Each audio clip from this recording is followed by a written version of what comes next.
పావుగంట మీరు మాట్లాడతారంటే ఇప్పుడు లేదా నేను టచ్ అయిన తర్వాత మాట్లాడతాను. టచ్ అయిన తర్వాత అంటే ఒక గంట పడుతుంది. గంట తర్వాత చేయమంటారు, ఇప్పుడు మాట్లాడతారు ఒక పావుగంట. పర్లేదు. ఇప్పుడు పని చేద్దాం. ఇప్పుడు నేను ఓకే, మీరు పావుగంట అన్నారు కాబట్టి ఓ పావుగంటలో మనం ఏం చేద్దాం అంటే 2 వచనాలు డిస్కస్ చేద్దాం. చెప్పండి. కరెక్ట్ పావుగంట మరి మళ్ళీ ఓకే ఓకే, పర్వాలేదు. వెరీ గుడ్ సార్, మీరు super sir. Very good very good, good bye. అయితే ద్వితోపదేశ కాండం 27వ అధ్యాయము 20 నుంచి 25 చూడండి ఒకసారి. ద్వితోపదేశ కాండం ముందుకు మీకు డిస్క్లైమర్ ఇస్తాను. ఏంటంటే బైబిల్ పండితులు వేరు. అంటే బైబిల్ పండితులు ఎలా ఉంటారంటే వాళ్ళు డైరెక్ట్గా వెళ్ళి బైబిల్ కాలేజీలో చదువుకుని దాని మీద అవగాహన చేసుకుని ఉంటారు. కొందరు సేవకి సమర్పించుకొని వస్తారు. దేవుడు నాకు ఈ మేలు చేశాడు కాబట్టి, నన్ను రక్షించాడు కాబట్టి నేను అందరికీ సువార్త చెప్తాను అనుకుంటాను. కొందరు కాపర్లుగా వస్తారు. కాపర్లు అంటే ఏంటంటే పాస్టర్స్ వచ్చినటువంటి విశ్వాసాలకి బైబిల్ గురించి బోధిస్తారు. సార్ ఇవన్నీ మాకు తెలుసు సార్. నేను పాస్టర్, నాకెందుకు చెప్తారు మీరు? నాకు ప్రశ్నకు సమాధానం చెప్పండి. అంతేగాని పాస్తుందండి బాబు, మీరు రండి, నేను మీకు అడ్రస్ పెడతాను సార్. గుంటూరు జిల్లా నర్సరావుపేట తాలూకా మొలకరోడ్లో నా చర్చ్, నాకు 420 మంది విశ్వాసులు ఉన్నారు. చర్చి మూసేశాను నేను. 420 మంది విశ్వాసులు ఉన్నారు. నేను బైబిల్ మీద కూడా పుస్తకం రాసా. పరిశుద్ధ గ్రంథం 420 అని బైబిల్ మీద కూడా పుస్తకం రాసినాను నేను. ఓకే, మరి విశ్వాసం ఉన్నారంటున్నారు, అది ఎవరికి మీకేనా? ఇప్పుడు పోయింది నాకు. బైబిల్ చదివిన తర్వాత బైబిల్ మీద పుస్తకం రాసా, పరిశుద్ధ గ్రంథం 420 అని. నాకు విశ్వాసం లేదు. ఒక మాట వినండి. మీరు ఒకప్పుడు బైబిల్ చదివిన వాళ్ళు, లేకపోతే ఒకప్పుడు సంఘాన్ని 450 మంది విశ్వాసాలని 420 మందిని 420 మంది విశ్వాసులకి పాస్టర్గా మీరున్నారు, లేకపోతే ఒక నడిపించే నాయకులుగా. అవును కదా సార్? సార్ మీకు ఒక అవగాహన ఉందో లేదో అంటే నేను ఒక మాట జ్ఞాపకం చేస్తున్నా. పాస్టర్స్ ఎలా అంటే ట్రైనింగ్ తీసుకున్న వాళ్ళు ఉంటారు. రెండవది దేవుని సన్నిధిలో ఉండి కనిపెట్టే వాళ్ళు ఉంటారు. రెండోది సువార్త చెప్పుకుంటూ వెళ్ళిపోయే వాళ్ళు ఉంటారు. నేను మీకు చెప్పేది ఏంటంటే, మీరు ఒక మాట అన్నారు కదా, ఏది ఎక్కడ ఉంటుందో తెలియనప్పుడు మీరు ఎలా చెప్తున్నారు అని అన్నారా కదా? విన్నారా అండి? అవునండి. ఇప్పుడు మీరు ఏమన్నారు? నేను పిడి సుందర్రావు గారి దగ్గర, సార్ నేను చెప్పేది వినండి, నేను పిడి సుందర్రావు దగ్గర నేర్చుకున్నానండి. 5 ఏళ్ళు నేర్చుకున్నా. 6,50,000 రూపాయలు కట్టాను 10 ఏళ్ల క్రితం. అయితే నేను నేర్చుకున్న తర్వాత పిడి సుందర్రావు వాళ్ళ అబ్బాయి ప్రసన్న బాబు నా ఫ్రెండ్. వాడికి వాక్యం రాకపోతే నేనే నేర్పించేవాడిని వాడికి. కావాలంటే మీరు కనుక్కోండి, ఫోన్ నెంబర్ తీసుకొని మాట్లాడండి. తర్వాత వాడు ప్రసన్న బాబు ఎప్పుడైతే బైబిల్ కాలేజీకి వచ్చేటువంటి ఆడవాళ్లతో అసభ్యంగా ప్రవర్తించాడో, నేను అప్పటితో ఇది ఎంత దరిద్రం, బైబిల్ని వాడుకుంటున్నారు వీళ్ళు, దేవుడని ఒక పేరు పెట్టి ఒక కాలేజీ పెట్టి ఆడవాళ్ళ జీవితాలతో ఆడుకున్నారు. ఇది చాలా సార్లు కంప్లైంట్ నేను చేశా. ఎవరికి? పిడి సుందరరావు గారికి. బాబు నీ కొడుకు ఇలా చేస్తున్నాడు, అమ్మాయిల జీవితాలతో ఆడుకున్నాడంటే ఏం చేస్తావు, నా మాట ఎంతలేదు అన్నాడు. మరి నువ్వు నీ పరిస్థితి అంటే ఇప్పుడు నీ జీన్సే కదా అంటే, నేను అప్పట్లో ఆ రోజుల్లో నేనేదో చేశా అన్నాడు. వాడు దుర్మార్గుడే, వీడు దుర్మార్గుడే.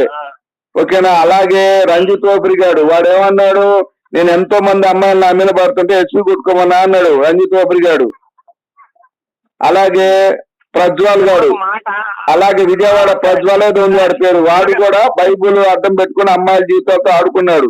కాబట్టి ఈ పాస్టర్లందరూ కూడా బైబిల్ అనే ఒక పుస్తకాన్ని అడ్డం పెట్టి, యేసు అనే 2 పేర్లు అడ్డం పెట్టి, పరలోకం అనే ఒక ఆశ పెట్టి, నరకం అనే ఒక భయం పెట్టి, దశంభాగం డబ్బుకు తింటున్నటువంటి దగుల్బాజీ బుక్ బైబిల్ పాస్టర్లు.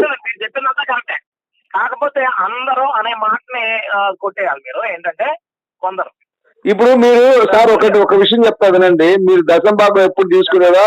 కానుకలు కానీ దశంభాగం తీసుకోలేదని మీ పిల్లల మీద, మీ భార్య మీద ప్రమాణం చేయండి ఒకసారి మనస్ఫూర్తిగా. దశంభాగాలు మేము తీసుకుంటాం.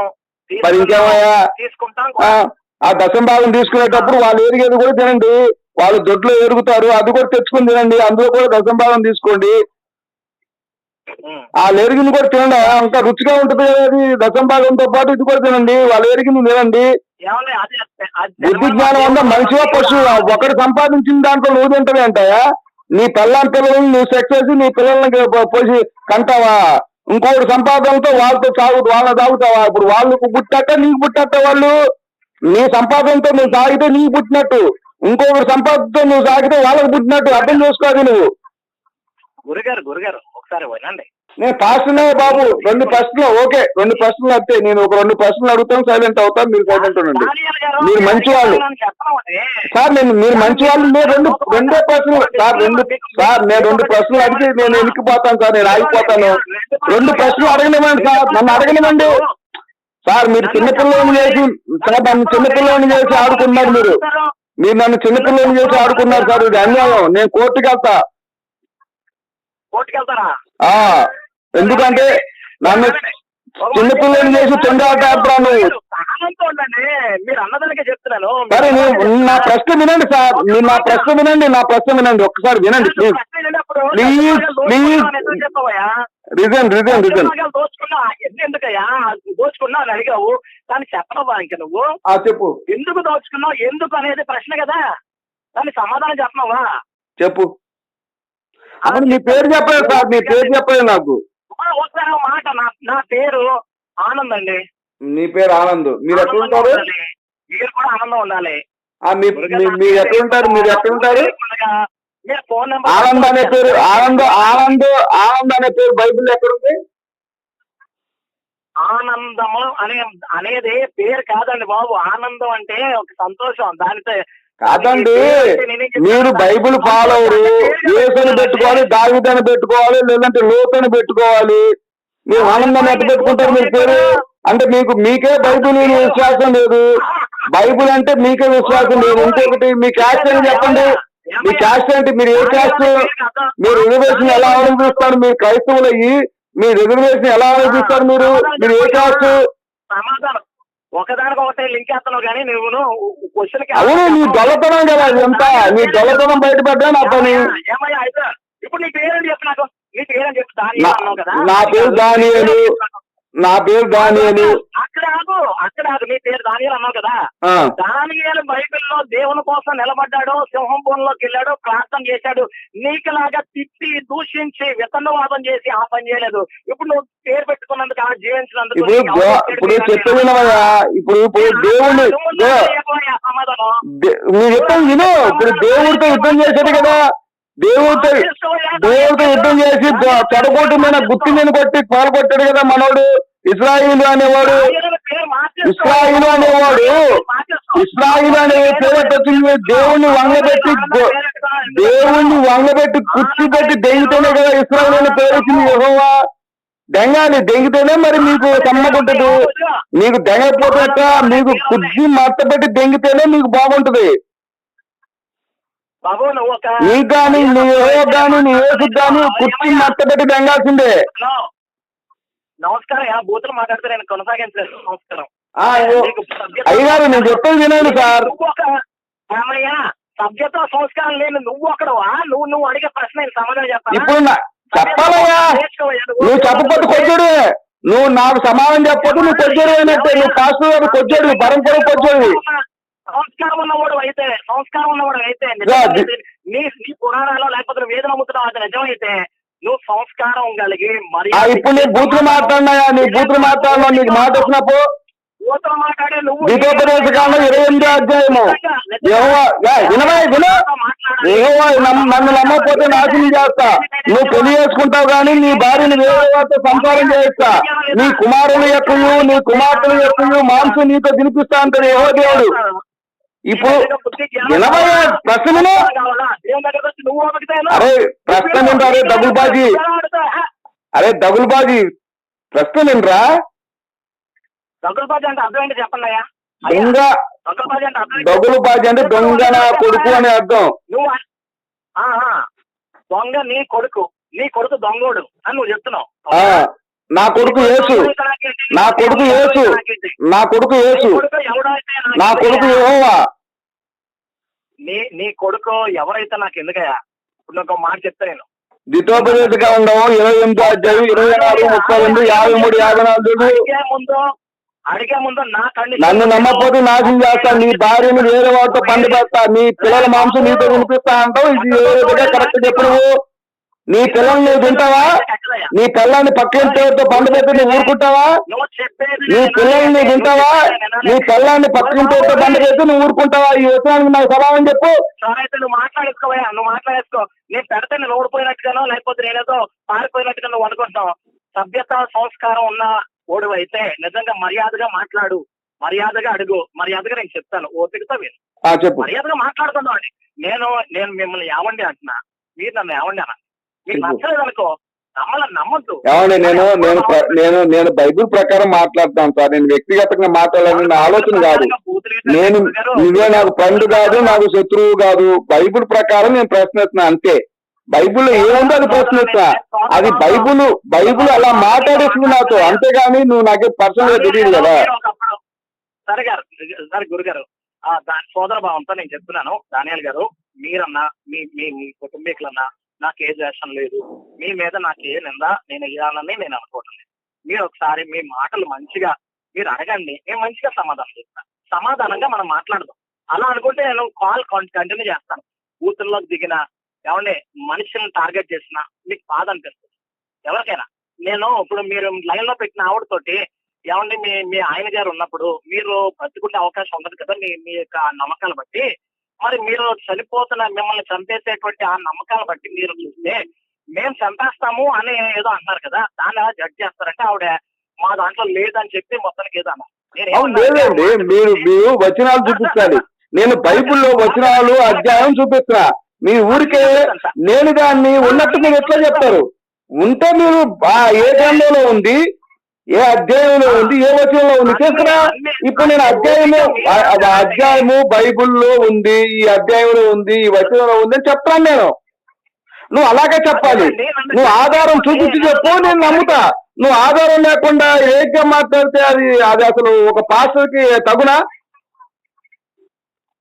తగదండి, నిజమే, నిజంగానే తగదు సార్. మీతో ఏకీపిస్తున్నాను, నిజంగా నాకు తెలియదు, క్షమించండి గురుగారు.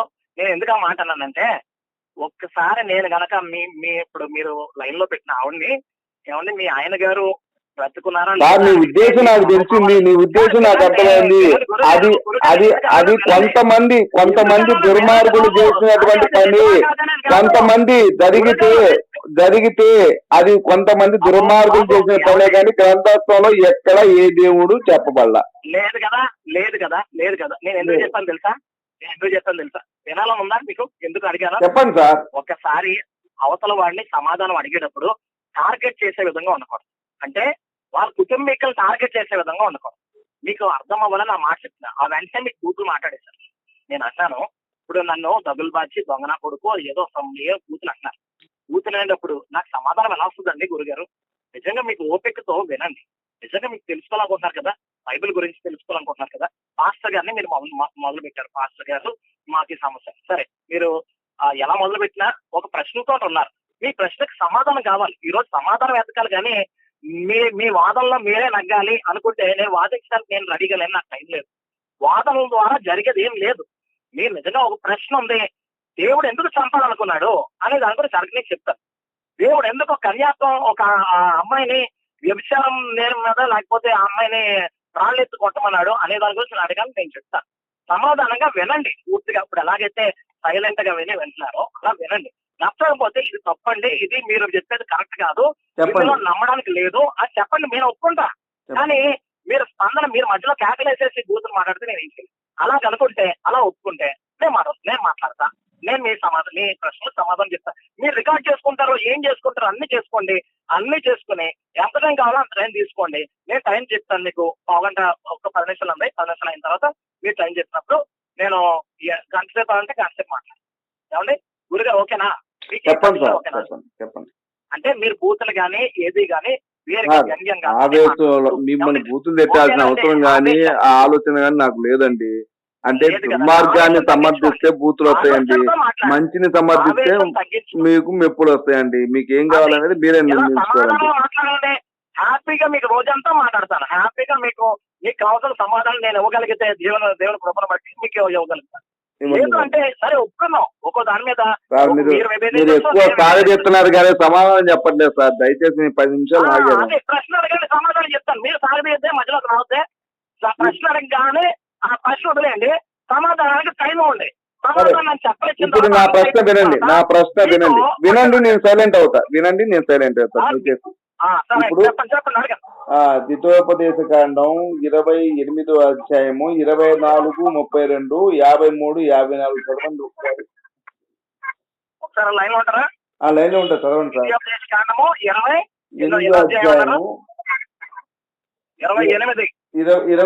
అధ్యాయము 24, 32 చదవండి ఒకసారి. 24వ వచనం నుండి 32 చదవండి. యెహోవా నీ దేశపు వర్షమును ధూళిగాను బుగ్గిగాను చేయను, నీవు నశించే వరకు అది ఆకాశం నుండి నీ మీదకి వచ్చును. యెహోవా నీ శత్రువులు ఎదుట నిన్ను ఓడించును. ఒక మార్గమున వారిని ఎదుటకి బయలుదేరి నీవు 7 మార్గములో వారి ఎదుట నుండి పారిపోయి భూరాజ్యములన్నిటిలోనికి ఇటు అటు చెదరగొట్టబడదువు.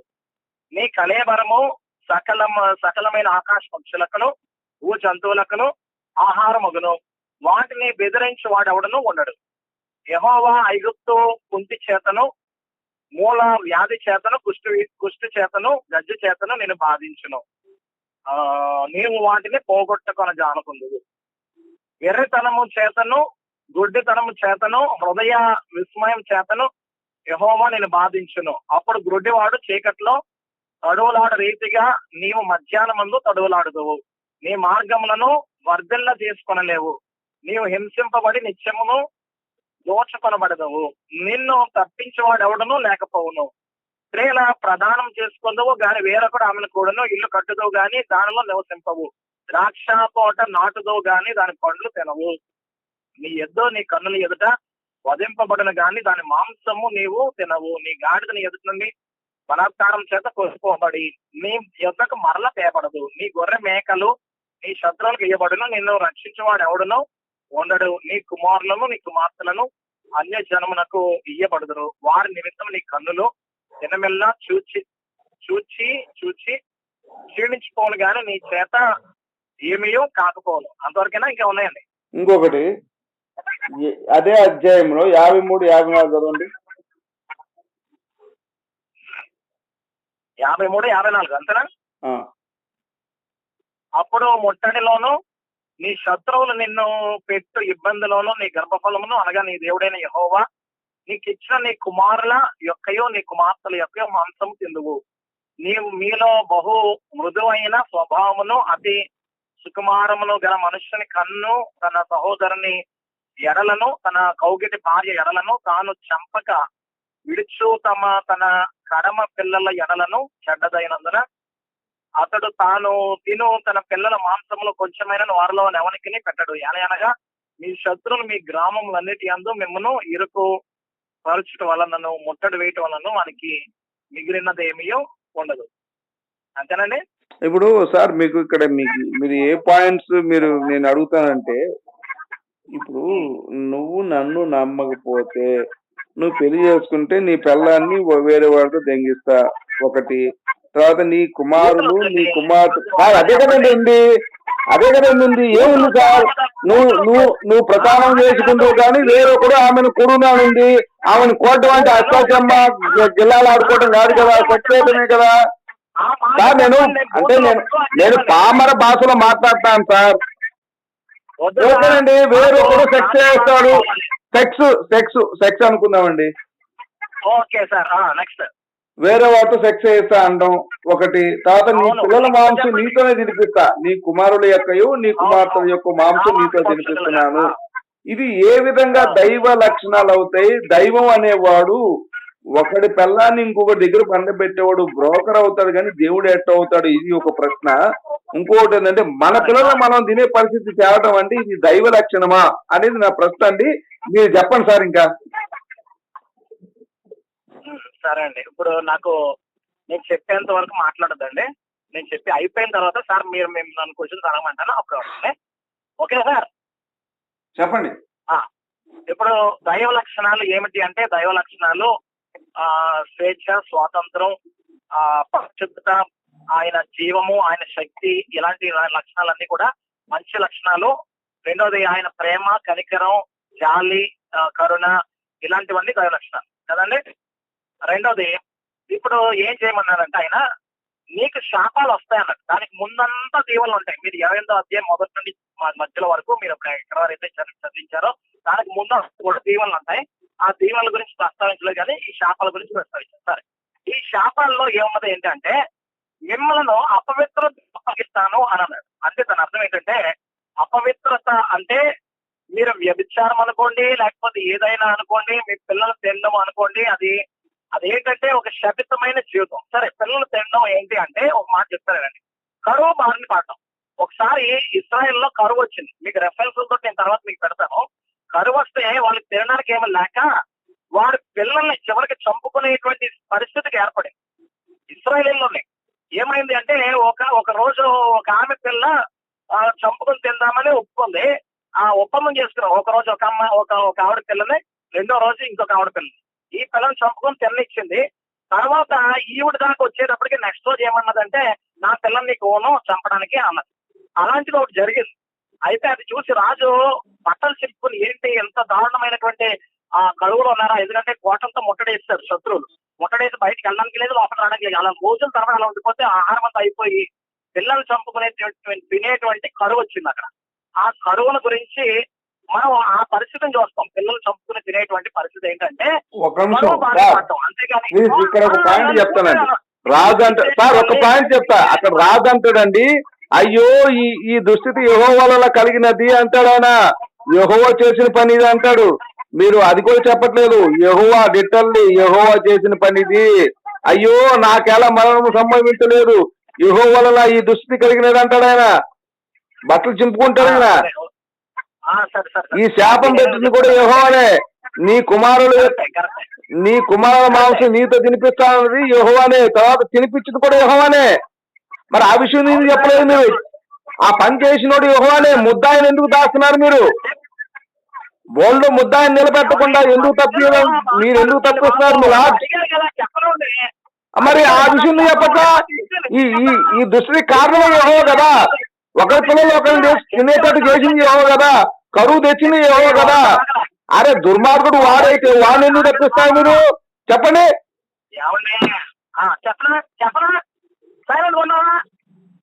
ఇదెక్కడ బాబు, నువ్వు అడుగుతావు కానీ మొదలెడతావు. చెప్పరు నన్ను.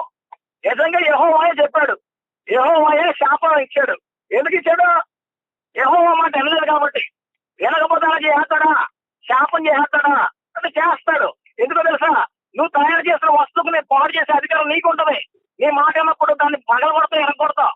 నా కొడుకు నేను కొడతాను, చంపుకుంటా, నడుపుకోవడం నా ఇష్టం. నీకెందుగా చెప్పాలంట పక్కన అడిగితే. అసలు నువ్వు చంపుకున్నా అంటే పోలీసులు వచ్చి పొద్దున రాత్రి లాఠీ పెట్టాడు.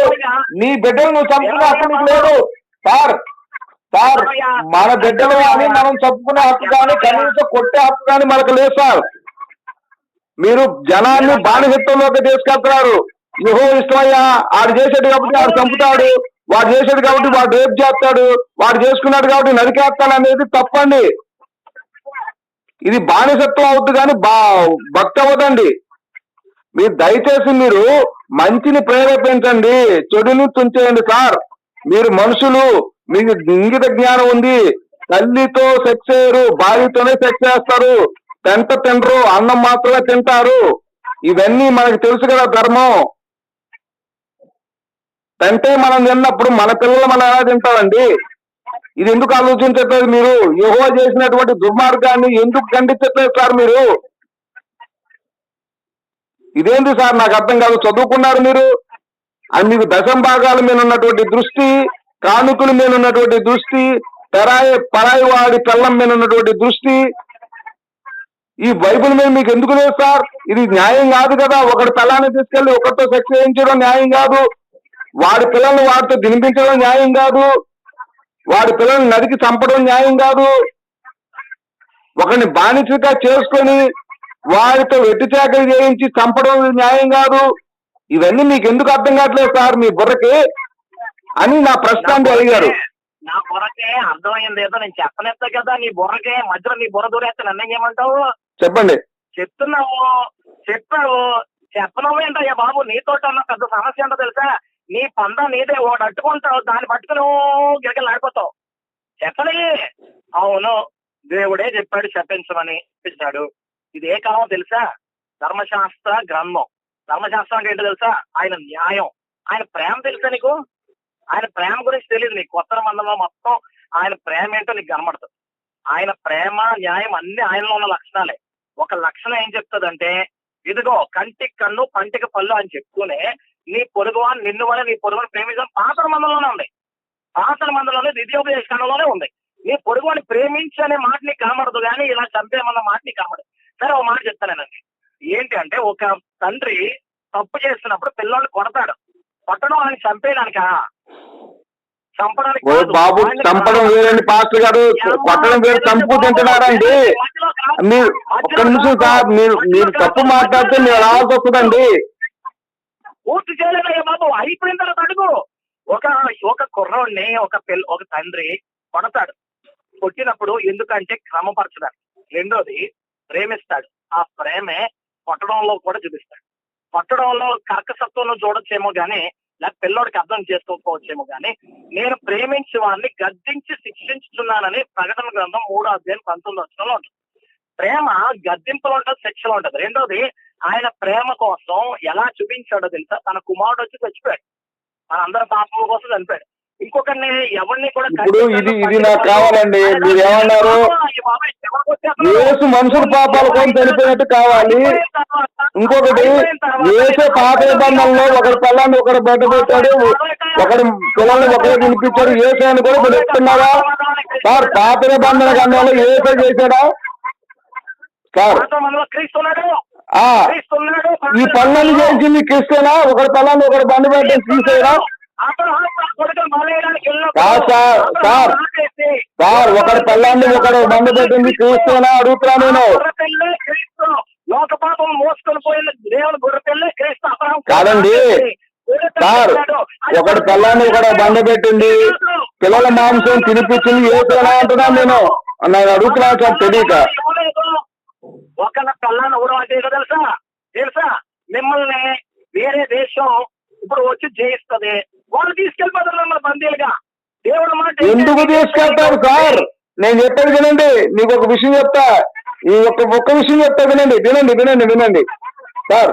శివాజీ మహారాజు ముస్లిం మీద దండెత్తినప్పుడు స్త్రీలని కొంతమందిని తీసుకెళ్తారు భటులు. మహారాజా, ఇదిగో వీళ్ళని గెలుచుకొచ్చావంటే మా అందగత్తె ఆమెను తీసుకెళ్తారు గిఫ్ట్ గా. రాజా, మీకోసం తెచ్చావంటే ఆయన ఒకడు అంటాడు, అమ్మా నీ అంత అందంగా నా తల్లుంటే ఇంకా అందంగా పుట్టేవాడిని నేను, ఒకటి భార్యని మనం ఎత్తుకురావడం తప్పు, పంపించాను అంటాడు. యుద్ధం అనేది రాజ్యాన్ని ఆక్రమించుకొని ఏడడానికి కానీ వాడి పిల్లలను తెచ్చుకొని సెక్స్ చేసుకోవడానికి కాదండి. యుద్ధం అనేది ఆడపిల్లల కోసం కాదండి, రాజ్యాన్ని పరిపాలించడానికి, దండెత్తి ఆ రాజ్యాన్ని ఏలడానికే తప్ప ఆ రాజ్యంలో ఉన్నటువంటి అందగత్తెలందరినీ తీసుకెళ్లి వాళ్ళ పిల్లలందరినీ తీసుకెళ్లి ఈ పడుకోవడానికి కాదండి. అది యెహోవా కట్టుడు, మనుషులు చేసే కట్టుడు కాదండి. తప్పు మాట్లాడతారు సార్ మీరు. సరే సార్, నాదే తప్పు, మీరు కరెక్ట్. ఓన్లీ ఇప్పుడు విషయం ఏంటంటే, మీరు బైబిల్లో ఒక చిన్నదాన్ని పట్టుకుని మొత్తం దాన్ని డిసైడ్ చేసేస్తారు. చిన్నది కాదండి, 99.9% దరిద్రమే ఉంది. బైబిల్లో 99% దరిద్రం ఉంది, 1% మంచి ఉంది. 1% మంచిది అన్నారు కదా. 99% దరిద్రమే ఉంది. నేను నిరూపిస్తాను, మీరు డిబేట్కి వస్తారా? యూట్యూబ్ లో లింక్ ఇస్తాను, వస్తారా మీరు? డిబేట్ ఇప్పుడు నువ్వు చేస్తున్నదే చూస్తున్నా కదా, కూతురు మాట్లాడుతూ వస్తారా ఈ కోసం? భయపడుతున్నావా? పడుతున్నావా? కాళ్ళు వణుకుతున్నావా? నేను బూతులు మాట్లాడను, నేను ప్రమాణం చేస్తున్నా, నేను బూతులు మాట్లాడను. నువ్వు లైవ్కి వస్తావా? లైవ్ కా? నేనన్న ప్లేస్ చెప్తాను, లైవ్ కాదు, డైరెక్ట్ గా కలుగుతాం. అరే బాబు, నా ప్లేస్ కూడా నేను చెప్తా, నేను అడ్రస్ చెప్తా, వస్తావా? మరి ఇంకేమయ్యా, ఈ షోట్ అంతా నీకు ఎందుకయ్యా? యూట్యూబ్ లో లింక్ పెడతాను రా. నువ్వు నువ్వు లింక్ పెట్టి నేను వస్తా పోనీ, నువ్వు యూట్యూబ్ లింక్ పెట్టి నేను వస్తా, నువ్వు యూట్యూబ్ లింక్ పెట్టి నేను వస్తా, ప్రపంచానికి తెలియజేద్దాం, బైబిల్ చరిత్రాన్ని ప్రపంచానికి తెలియజేద్దాం, యూట్యూబ్ లింక్ పెట్టి మరి. చెప్పకపోతే ఏంటయ్యా, నువ్వు చెప్తే ఎవరు నమ్ముతాడు కానీ ఆల్రెడీ 99% నమ్మేసి ఉన్నారు కానీ నువ్వే కష్టపడకో. ఏం బొచ్చు కూడా పెట్టలేరు, బొచ్చు కూడా నువ్వు నమ్మకపోతే నువ్వు పోతావు. యాడికిరా పోయి, నువ్వు నమ్మకపోతే నువ్వు రక్షించబడతావు. నమ్మితే నాశనమే, యేసు నమ్మితే నాశనమే, నమ్మకపోతే రక్షించబడతావు. నమ్మితే యేసు నమ్మితే నాశనమేరా బాబు. యేసు ఎందుకు నమ్మాలంటే సార్ నేను చెప్తానండి, యేసుని నమ్మిన వాడు ఎవడు బాగుపడతాడంటే పాస్టర్ బాగుపడతాడు.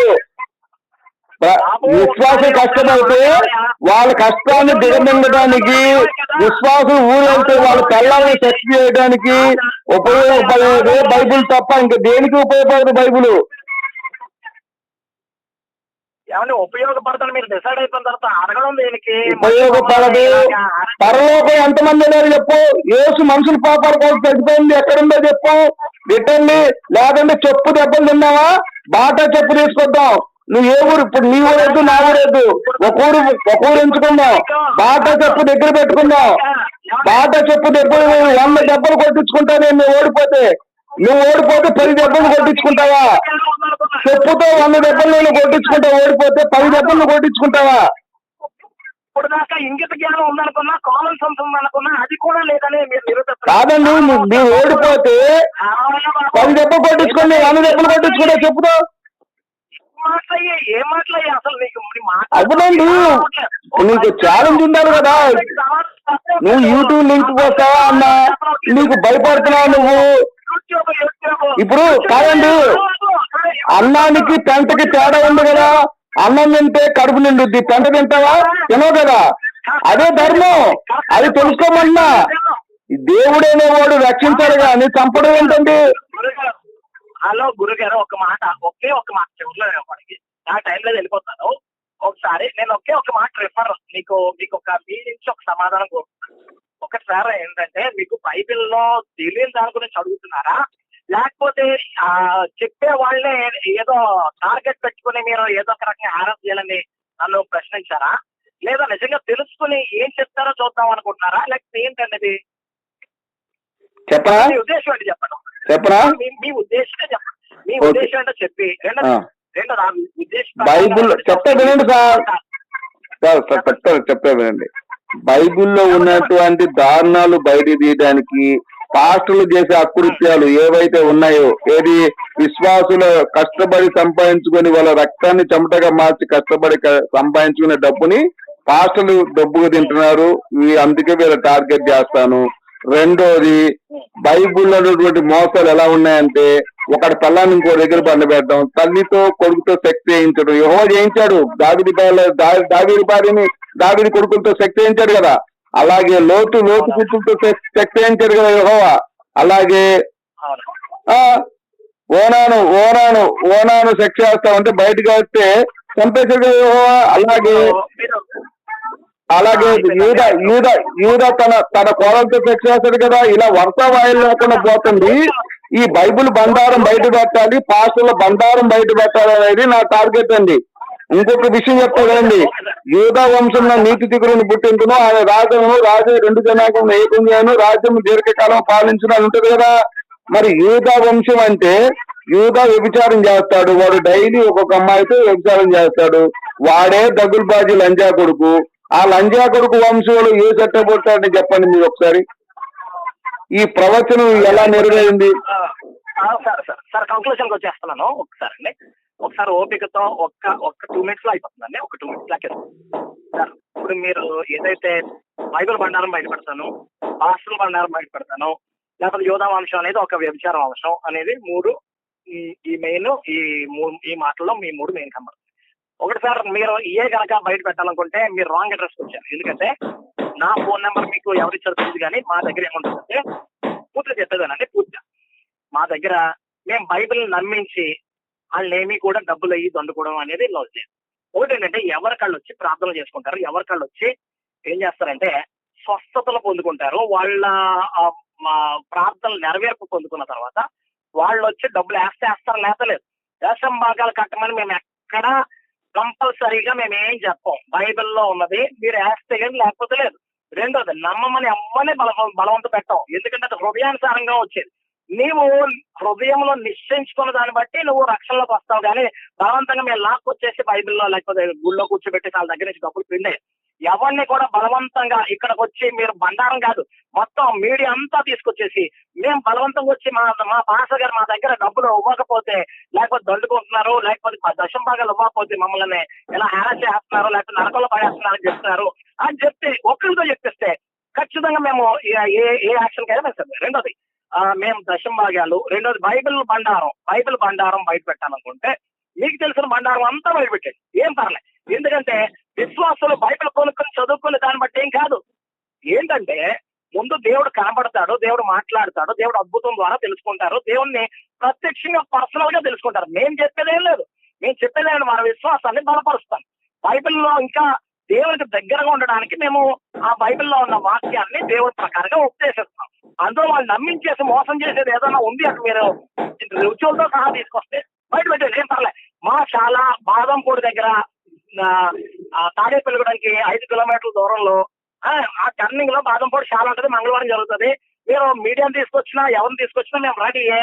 మేము ఎవరినైనా సరే మేము బలవంతంగా డబ్బులు వసూలు చేయడానికి కానీ దేవుణ్ణి ఉద్దేశి లేకపోతే నరకంలో పడేస్తానని వాళ్ళు భయపెట్టేసి అయినా కానీ మేము వాళ్ళని మోసం చేసేసినట్టుగా ఎవరి ద్వారా నిరూపించినా హ్యాపీగా మేము వెళ్ళిపోతాం. మీరు చెప్పిన యాక్షన్ ఇప్పుడు ఓకేనా? ఇప్పుడు మీరు చెప్పేశారు కదా, పూర్తి కాలేదు సార్. మీరు ఈ బండారం బయట పెట్టేటట్టయితే బైబిల్ బండారం, బైబిల్ నేను నమ్ముతున్నా, నువ్వు నమ్ముతావో నమ్మవు అది నీ ఇష్టం, నీ స్వేచ్ఛ కుదిరేస్తున్నావు. మేము మోసం చేసేసి నిన్నేదో తీసుకెళ్లిపోయి ఎక్కడో పడేసి లేకపోతే ఏదో డబ్బులు తీసుకున్నాం అన్నటువంటి అలిగేషన్స్ ఏదైతే ఉన్నాయో అది నిజమని నిరూపించి మీ యాక్షన్ మేము పూర్తిగా సహకరిస్తాం. యూదా వంశం యూదా వంశంలో చెప్తుంది యేసు ప్రభు. కాబట్టి యేసు ప్రభు గురించి చెప్తున్నాం. యూదా వంశం అనేది డిబేట్, ఇప్పుడు ఒక విషయం ఏదైనా డిబేట్ అవుతుందంటే నీకు ఒక ఆలోచన ఉంటుంది, వాడికి ఒక ఆలోచన ఉంటుంది, మాట్లాడి సమాధానం తెలుసుకుందాం. నీకు నచ్చితే నచ్చుతుంది, తీసుకుంటాం, నమ్మితే నమ్ముతాం, లేకపోతే లేదు. మేము ఎప్పుడు కూడా నమ్మితే నీకు రక్షణ ఇస్తాం, నమ్మకపోతే మేమన్నా తీసుకొచ్చి జైల్లో పడేస్తున్నామా? లేదు కదా. నేను నమ్మకపోతే మిమ్మల్ని ఏమన్నా గింటేస్తున్నామా? లేదు కదా. వచ్చేవాడు వస్తున్నాడు, వచ్చి ప్రార్థన చేసుకున్నాడు, మాకు ప్రార్థన చేయమని వాళ్ళు వచ్చి బ్రతుకులాడుతున్నారు, లేకపోతే వాళ్ళు వచ్చి అడుగుతున్నారు, అయ్యగారు లేకపోతే పాస్టర్ గారు మాకు ఈ సమస్య ఉంది, ఈ సమస్య నిమిత్తం ప్రార్థన చేయండి. నేను చేసినా ఎవరు చేసినా చేసేది దేవుడు కార్యం చేస్తే వాళ్ళు నమ్ముతారు, కానుక వేస్తే వేస్తారు, లేకపోతే నమ్మరు, బయటికి వెళ్ళిపోతారు. ఇందులో ఒకటి బలవంతంగా మేమేమైనా రాయించింది ఏదైనా ఉంది అని మీరు అనుకుంటే కనుక మీరు వచ్చి మీ యాక్షన్ మీరు ఎలా తీసుకున్నా నో ప్రాబ్లం. ఇంకొకటి ఏంటంటే మేము దశం భాగాలు దండుకుంటున్నాం, మేము దశం భాగాలతో మోసం చేస్తున్నాం, వాళ్ళకంతా రాబడి మేమే లాగేసుకుని మేము మేలు కట్టేసుకున్నాం, లేకపోతే వాళ్ళు ఏదో తినేస్తున్నాం అని మీరు అనుకుంటే కనుక దశం భాగాలు మేము ఎవరినైనా సరే బలవంతంగా ఒక్కసారైనా మేము కానుకలు ఇయ్యకపోతే మీరు నాశనం అయిపోతారు, లేకపోతే శాపం వచ్చేస్తుంది, లేకపోతే మీరు అంతా కూడా వ్యర్థం అని మేము ఎవరినైనా భయపెట్టి లేకపోతే డబ్బులు కనుక తీసుకున్నట్టుగా మీరు మొదటే ఏమన్నారు అంటే దశం భాగం మీకు ఇస్తాను, ఫోన్ పే నెంబర్ చెప్పండి అన్నారు. నేను అన్నాను, బాబు నువ్వు ఏ మందిరంకి వెళ్తే నువ్వు ఎక్కడ వాక్యం తీసుకుంటే అక్కడ నీ దశం భాగం వేసుకో, అది కూడా నీ ఇష్టాన్ని బట్టి. నేను ఇచ్చేసి బాబు నువ్వు ఇప్పుడు వెంటనే వేసాను, నేను మిమ్మల్ని అడగలేదు, మిమ్మల్ని బలవంతం చేయలేదు, మీరు చెప్పిన దానికి మా దగ్గర వేయొద్దని కూడా నేను చెప్పా. ఇక్కడోళ్ళు అయితేనే వేస్తాననుకుంటే అది మీ ఇష్టంగా మీరు వేయండి. రెండోది బైబిల్ నమ్మాలని మేము బలవంతంగా ఎవరిని రుద్దాం.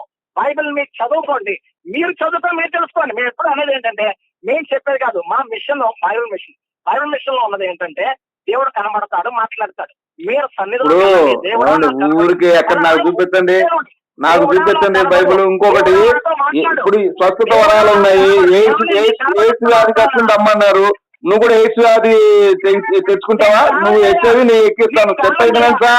చెప్పేది వినండి, నువ్వు ఎయిడ్స్ రక్తం నువ్వు ఎక్కించుకుంటావా? నేను మా వాడిని తీసుకొస్తాను, ఎయిడ్స్ ఉన్న వాడిని వేసుకొస్తా, స్వస్థత నీకు దొరుకుతుంది కదా, మా ఎయిడ్స్ రక్తం ఎక్కించుకుంటావా నువ్వు? నీకు సవాల్ చేస్తానయ్యా బాబు, నీకు సవాల్ చేస్తున్నా. మా షాప్ దగ్గరకు వస్తావో, మా మందిరాల దగ్గరకు వస్తావో, వచ్చిన విశ్వాసాలందరినీ నాకు ఈ విశ్వాసం నాకొద్దు. నువ్వు ఎయిడ్స్ రక్తం ఎక్కించుకొని నువ్వు తగ్గించుకుంటావా అంటున్నా. నేను ల్యాబ్ టెక్నీషియన్ ని, నాకు ల్యాబ్ ఉంది, నేను ల్యాబ్ టెక్నీషియన్ ని. వాడి రక్తం ఎమ్మనే నేను ఎక్కిస్తా.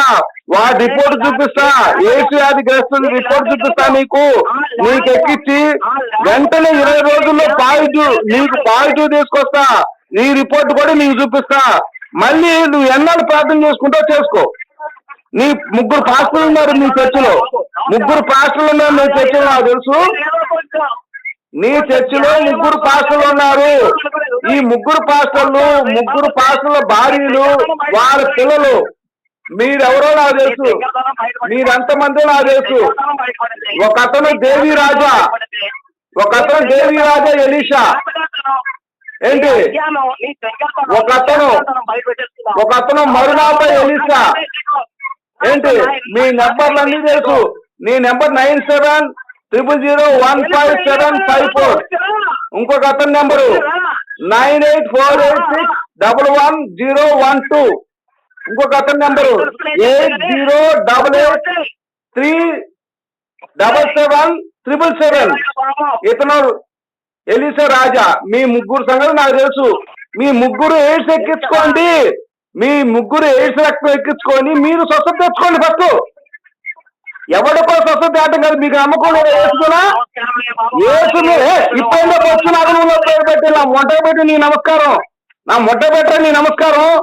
ఎర్రిపోక నువ్వు ఎయిడ్స్ ఎక్కించుకుంటావు, నువ్వు ఎయిడ్స్ రక్తం ఎక్కించుకొని నీ